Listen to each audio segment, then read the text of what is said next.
begin today on a very disturbing and grief-stricken note. Every time an incident like this happens, before government can respond, before the army can respond, the media immediately jumps the gun, asking for war. सबके मन में सबसे बड़ा सवाल यही है कि आखिर पाकिस्तान से बदला कैसे लिया जाएगा? There's two parts to it. One is that the anger which is justified, the demand for justice. All of us are left trying to figure out what is the next step that should be taken. But this narrative then evolves into a call for war against Pakistan. India wants Pakistan punished. And like you, I also want Pakistan punished. There's no denying where the demand for justice comes from or the news value of the story. On the 14th of February, an SUV packed with explosives rammed into a convoy carrying Indian soldiers and detonated. It was the deadliest peacetime attack on the armed forces since India won its independence in 1947. The coverage on 24-hour news channels has been wall-to-wall, which is editorially defensible, but it often descends into unjournalistic ranting, especially during prime time. There are anchors calling for war. Studios populated with former generals talking military tactics. हमारे साथ मौजूद army के 5 general बताएंगे क्या है उनका war plan. Because for the Indian news media, this story ticks so many boxes. Kashmir, Pakistan, the army, and the attack came just as campaigning begins for a national election that is just months away.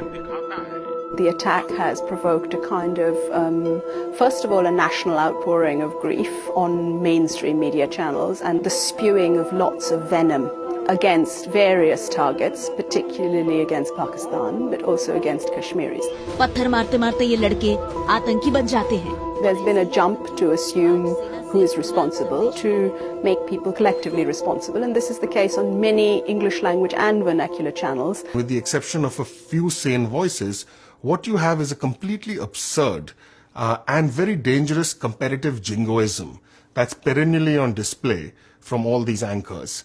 India is demanding justice, accountability. The anchors actually play a pretty strong role in shaping public opinion, and in the present moment their reaction is all the more dangerous.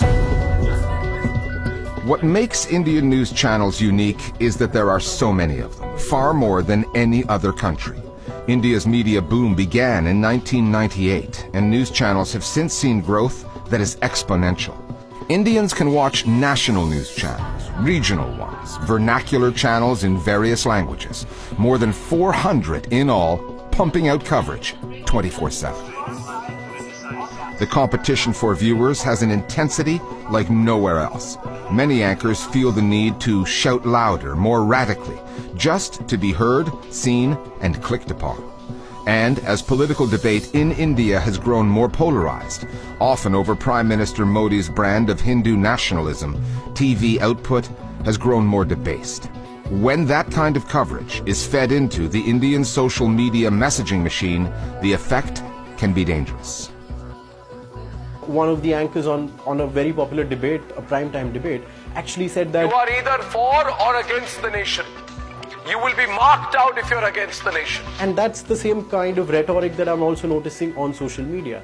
So it's interesting how social media and television have actually, at least some news channels have actually been hand in hand when it comes to setting the narrative for the current mood.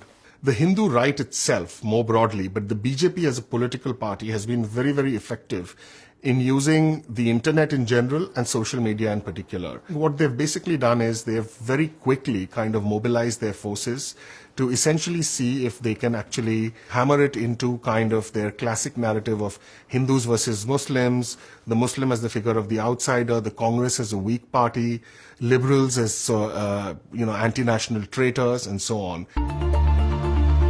When that narrative takes on a visual form, it looks like this.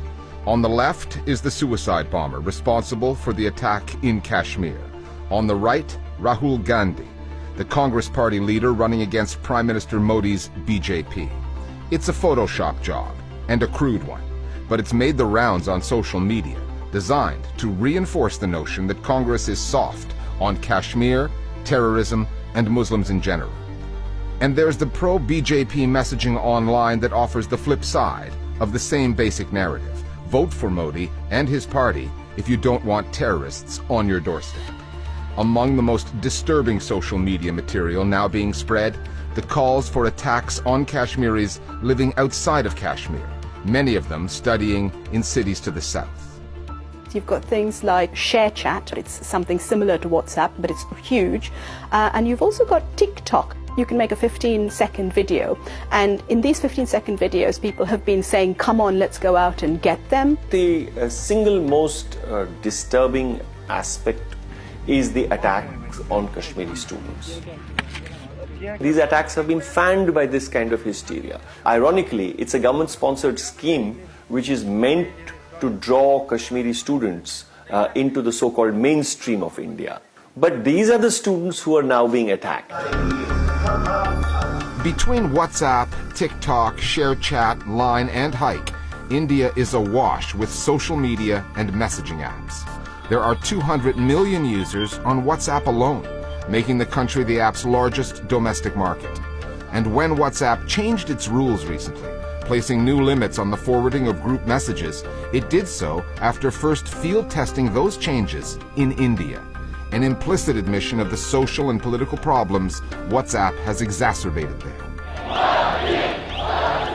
With elections coming and the BJP leading the way, all parties now want to make the most of the apps at their disposal. And they're doing so without voters necessarily realizing they're being played, whose messages they're reading. It's very difficult to track down who really is making these WhatsApp groups or who really is running these WhatsApp groups, because apart from that one number that you have, of the administrator, you don't really have too much of other information about who these people are. Some of these groups are run by party sympathizers, sometimes staff associated with leaders of different political parties, in a way sort of supervising what happens in this group.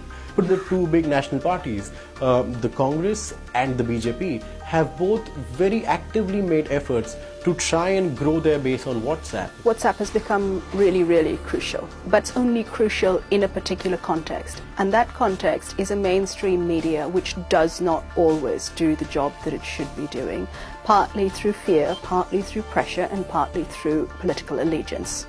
And so if we had fewer fake stories making it through mainstream media, then the role that WhatsApp played would be far less. It isn't just that one exists as a parallel universe to the other. It's a symbiotic relationship.